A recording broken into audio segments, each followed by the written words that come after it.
If you had met him in the half-light of the underground car park, you wouldn't have looked twice. A black saloon, the scent of rain in warm concrete, the fluorescent flicker that makes everything look cheaper than it is. Hannah Ward, 27 hours into her first 48 at Bramley and North, clutched her tote and searched for the minibus the receptionist swore was usually parked near the lifts. A tall man stood by the saloon, jacket dark, posture easy. "Are you with the pool of drivers?" she asked, careful, polite, already apologizing with her eyes. He held her gaze, not stiff, not amused either, as if the question was a pebble he might put in his pocket. "I can take you," he said, opening the passenger door as the rain hardened to a proper London downpour. Deptford was soft at the edges when they reached it. Corner shops lit up like fish tanks, a fried chicken place letting out heat, and the sort of laughter you hear only after payday. Her flat was 2 rooms off a communal stairwell with a view of satellite dishes. "I can make a coffee," she offered without thinking. He considered, then nodded. He listened to her talk about the first day nerves, acronyms she'd never heard, an inbox waiting like a stern aunt, and the feeling that her shoes were too loud on carpet that had cost more than her first car. He told her nothing about himself, and the quiet wasn't awkward. It felt like being allowed a steadier heartbeat. When he stood to leave, she walked him to the door, saying, "Thank you for the lift," and he replied simply, "You're welcome," as if he did this every evening for strangers who needed not to be left in the rain. The next morning, the lobby of 1 Falcon Court was all glass and anemone-like security gates. Upstairs, on the 29th floor, people lowered their voices for someone passing. The someone was the driver from last night, except now he was a line of careful cleverness in a navy suit, moving as if the building breathed at his pace. People said, "Morning, Nicholas," the way people say, "Doctor," to the person who saved them once. The brass plate on the corner office said, "Nicholas Bramley, Chief Executive." Hannah felt something tilt inside, like a tray catching on a lip. The mistake was not the end of anything. That was the strangest part. He didn't look for her, didn't look away either. He simply let the truth sit between them, neat, capable, waiting to see if she'd run. London does mornings with a kind of brittle dignity.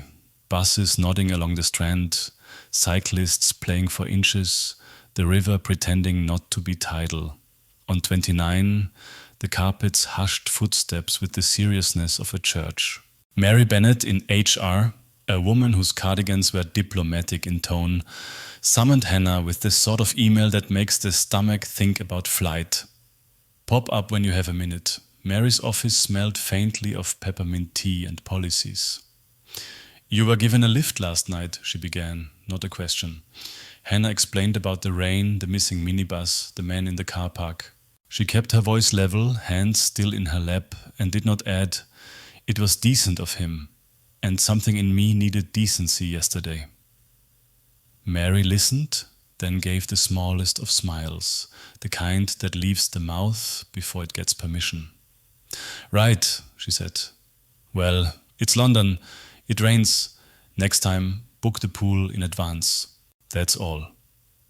Back at her desk, Hannah learned the building's other language. Glances that travel faster than emails, names said with weight, and the tiny ways people tell you who matters. Bramley had a myth around him, a Midlands lad whose gardener father taught him to watch rather than speak, who'd made his first real money not by guessing a market, but by noticing where a process tripped on its own shoelaces. He ran the place like a good station master, trains leaving on the minute, and everyone useful because they were seen.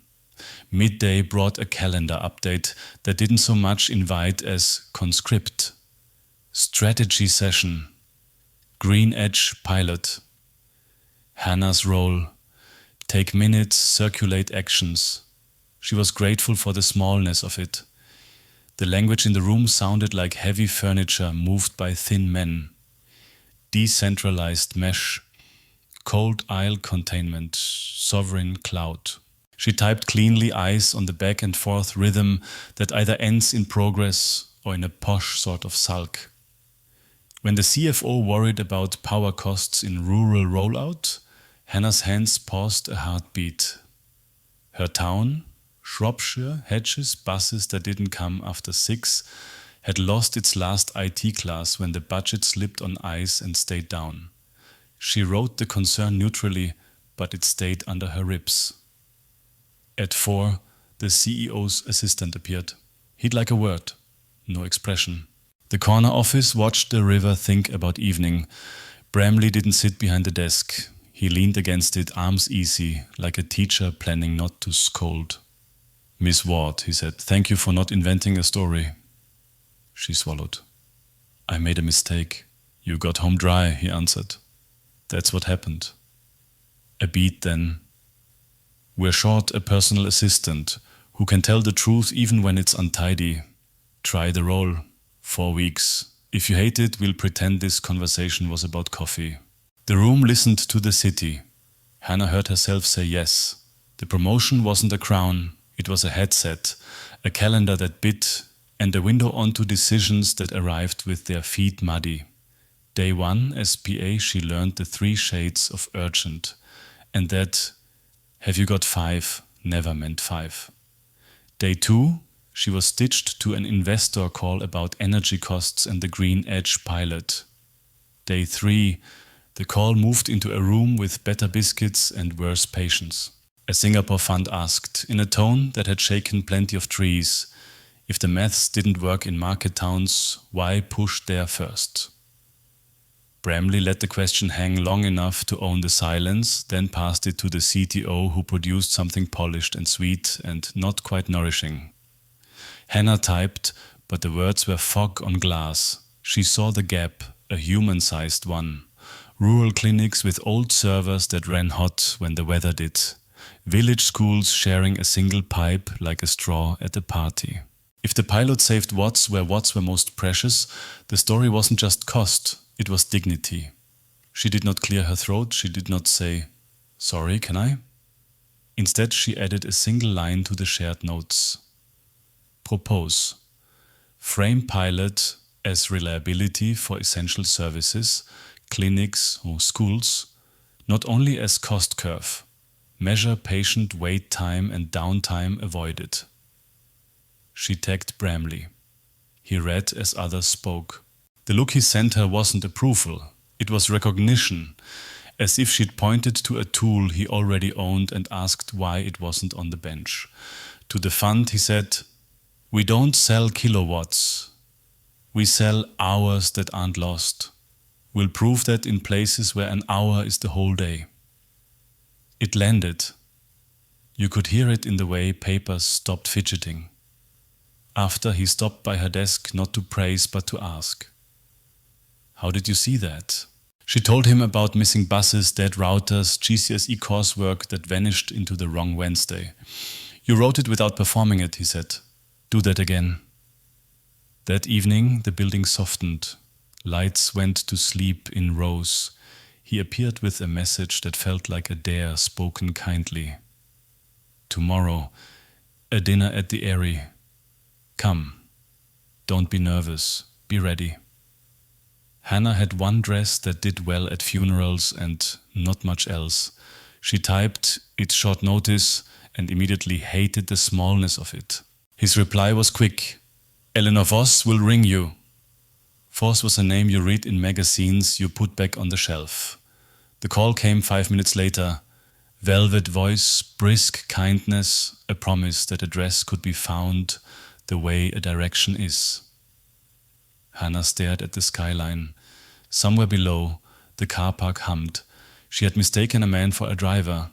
Now she had become a passenger in a car she'd never afford. And the city had decided to see where she went. Eleanor Voss worked like a good memory, quiet, exact, and kinder than the mirror.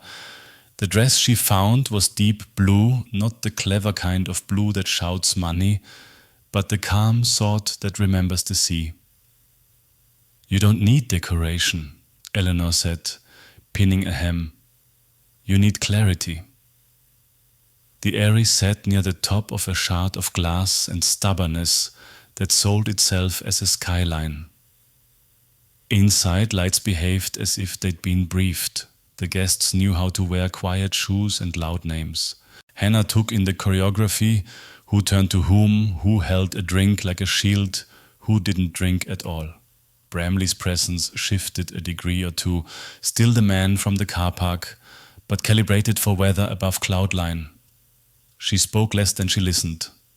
A venture partner probed about open source security as if laying traps, and she saw Bramley's eyelid do a small thing that meant later, not now. A regulator's aide rehearsed concern without landing a blow. She filed each exchange in a mind that had learned young to carry trays without spilling. He asked for her view twice, once with words, once with a look, and both times she gave him something useful and small. It wasn't theater. It was two people carrying the same end of a table. On the drive back, London stretched itself out like a cat that knew its worth. They did not talk about the price of the wine or the view. He told her about his father in Kent, a man who had taught him the time to cut back and the time to leave well alone. "He'll see you," he said, not as a threat or a promise, just a fact. It can be unnerving, being seen. The invitation to visit on Saturday arrived like a polite letter, slid under her door. She could say no. She felt the shape of the refusal in her throat, sensible, self-protecting. Then she remembered the way the investor room had inhaled when someone finally talked about hours not lost. She wrote, "Saturday suits." Friday she worked the way good days let you, cleanly, with time to think at the edges. She scheduled, she caught errors, she moved 3 meetings so the right 2 happened. She ate lunch at her desk because eating at your desk is what London considers loyalty. Late afternoon, a foundation deck appeared on her screen, Bramley Rural Futures, scholarships, mentorships, apprentice data labs fixed to libraries the budget had already forgotten. She read it twice. The numbers made sense, but it was the intention that settled her. Not saving anyone, just letting them start. Saturday would put her in someone's garden. She could carry a plate, wash up well, ask the right questions. She could also be weighed and found either lacking or worse, useful. Both had their dangers. Kent was all green sentences and period commas of oast houses. Howard Bramley was out among the apples when they arrived, coat open, hands stained with the sort of work that makes your back honest. He looked at his son first, then at Hannah, as if making the simple calculation, "Are you kind? Are you curious? Good. We can proceed." Lunch felt more like conversation than a test, which is often the harsher test. The table was roast chicken, roots, and the smell of a kitchen that understood Sundays. Howard told the story of the time Nicholas had stripped a television to see the signal move and darkened the room for 3 days. He told it with love, not with the sort of pride that wears a child like a medal. Hannah laughed, and when she did, Howard watched her laugh, nodding as if a small proof had presented itself. After they washed plates, Howard refused a dishwasher on principle, "I prefer knowing what my hands are up to." They walked the boundary. "The city will teach you speed," he said to Hannah. "The ground will teach you pace. The trick is not to mistake one for the other." On the drive back, Nicholas showed her the foundation plan properly, not as a deck, but as the thing he wanted someone else to carry. "Not a figurehead," he said, "a director. Write the version that works. Find the parts that are performative and remove them." She felt 2 instincts argue. One said, "Say yes, don't look down." The other said, "Ask where the rocks are before you take the river stair." "Why me?" she asked. "Because you pay attention without auditioning," he said. "Because you write what matters in 10 words when I've written 100. Because you know what it is to want the hour back." She asked for time. He gave it like someone who actually meant it. Back in her flat, London was busy being itself under a sodium sky. She made tea with the ceremony of the tired and stood at the window. The job she had wanted when she was 10 was librarian. The job she had wanted when she was 20 was anything not in retail on Christmas Eve. The job now on the table asked if she could be useful at scale without letting the scale hollow out the use. Her phone lit. Grand Meridian Gala. Tuesday. Join me. The dress would do again. The shoes might not. She said yes before asking permission of the part of her that enjoys permission. The Grand Meridian had this sort of foyer that makes people stand taller. The music decided it would not be dance music until later. People arranged themselves into conversations like flowers into vases. Hannah kept to the edges until edges became the wrong place to be. Then she stepped in, the way you step into the shallow end and remember you can float. Introductions were swift. Nicholas did not present her as decoration. This is Hannah Ward, he said. She's drafting the Rural Futures program. The way people looked changed. That is England too. Once you belong to a plan, you belong to a person's attention. She spoke about hybrid study hubs in towns where broadband arrives like weather, about mentors tied to libraries and metrics that could be felt. Not just megabytes, but coursework submitted, shifts covered, heating bills fallen because someone's cloud didn't run hot overnight. She didn't ask for money with a violin under her words. She asked like someone setting a table for more chairs. The regulator she'd clocked at the Airy floated over, now warmer or better briefed. Interesting, she said. If you can publish the downtimes avoided, we can cite it. A venture partner from Copenhagen nodded the professional nod that means call me in 10 days with a one-pager. When the music gentled into first dance territory, Nicholas asked, not with a bow, he was not a bowing man, but with a palm open in a way that made refusal feel like a trick. They moved conservatively, two people who respected both space and knees. They didn't talk about the first night in the car park. They didn't need to. The world had rearranged itself a little so that moment could sit inside it and make sense. On the way out, London rained lightly, the kind of rain only Londoners take personally. In the back seat, hands found hands without announcement. There was nothing cinematic about it. That was the point. The city counted its traffic lights. The car passed through in greens. He dropped her at her door and did not lean in. He looked at her as if a decision had been deferred to the correct committee. You don't have to answer tonight, he said. I'm not writing a romance into this, she told herself up the stairs. I'm writing an operational plan. In her kitchen, the kettle clicked with the reliable kindness of an object that knows its one job and does it. She opened a notebook and drew 3 columns. What it is, what it isn't, what it must be. The last column filled first. Monday made itself known with emails that mistook themselves for emergencies. Hannah triaged with a steadiness that was not natural to her 6 weeks ago. The foundation plan went from deck to document. Fewer adjectives, more verbs. Not empower, but open at 9 a.m. Not enhance access, but fund 2 librarians and a kettle. She took her draft to Bramley not like a pupil with homework, but like a peer with a map. He read quickly, then slowly, then once again out loud on 2 sentences, checking if they held when spoken. He changed 3 words. This feels like something we could do next month, not just after a press release, he said. That's the test. HR called with the sort of caution that suggests someone somewhere had a feeling. Boundaries, perception, consistency. Mary Bennett didn't scold. She placed little flags. Hannah placed them on her own map and did not resent the color. You cannot hold a line you haven't traced. In the late afternoon, Howard rang the office line.